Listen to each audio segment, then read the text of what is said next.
We've had quite an interesting episode here in Australia in the past week or two about language, especially the term white flight. Now, a politician, his name's Luke Foley, he used the term to describe a very real trend he was seeing where in his electorate, where basically working white families were moving out of big city suburbs because they were becoming increasingly dominated by ethnic groups, mainly Arab and Asian.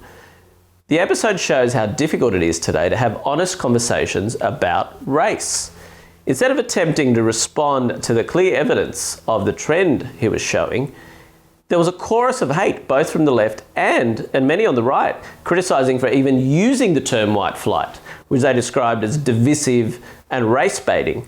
Now, I work in some of the areas in Sydney that Foley was talking about, areas that are now dominated by Muslim refugees and many other unskilled ethnic groups.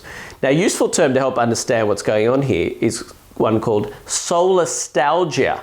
It means where home no longer feels like home. And this is exactly what's happening right across the Western world for many groups. And in fact, many people who voted yes for Brexit described exactly this as why.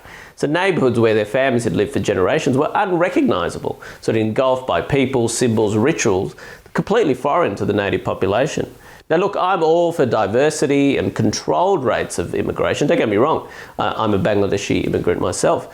But the point Foley is making is one that applies across the Western world, where people are not going to accept rapid change and their neighbourhoods essentially being transformed by high rates of immigration from countries often with very different cultures.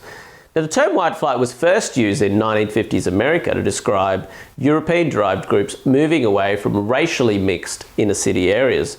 It now describes trends varying from sort of ethnic segregation in our schools to migration of whites from crime-ridden African countries. Now, cities like London, Toronto and New York, in some ways have probably long shifted to a demographic where you had an inner ring of knowledge workers, financial workers, plutocrats, and the rest of the city, often people fighting it out, migrants and ordinary workers just fighting it out. Often we're amongst high property prices and crumbling infrastructure. I mean, that's certainly the situation in parts of Australia, in big cities like Sydney and Melbourne. So this white flight actually challenges one of the big ideas of the post-Brexit Trump analysis of the white working class, and amongst some big name writers like Joan Williams in America, David Goodhart in Britain. And what they were arguing is the groups that we thought were the most rooted to place, the ones that were, least likely to move from where their families have lived for a very long time. And this is especially where communities forged through work, shared interests and technology actually dilute our geographically based identity. So at first glance, this sort of white flight it actually kind of offers hope, at least for policymakers, because the challenge affecting industrialised economies is that it's unrealistic for people to suddenly, uplift and go to wherever the jobs are and leave, places where generations have lived. But if they are willing to move, perhaps yesterday's blue-collar worker, say in factories, might actually be tomorrow's pink-collar employee in the caring sector. But unfortunately, the reality is not so promising.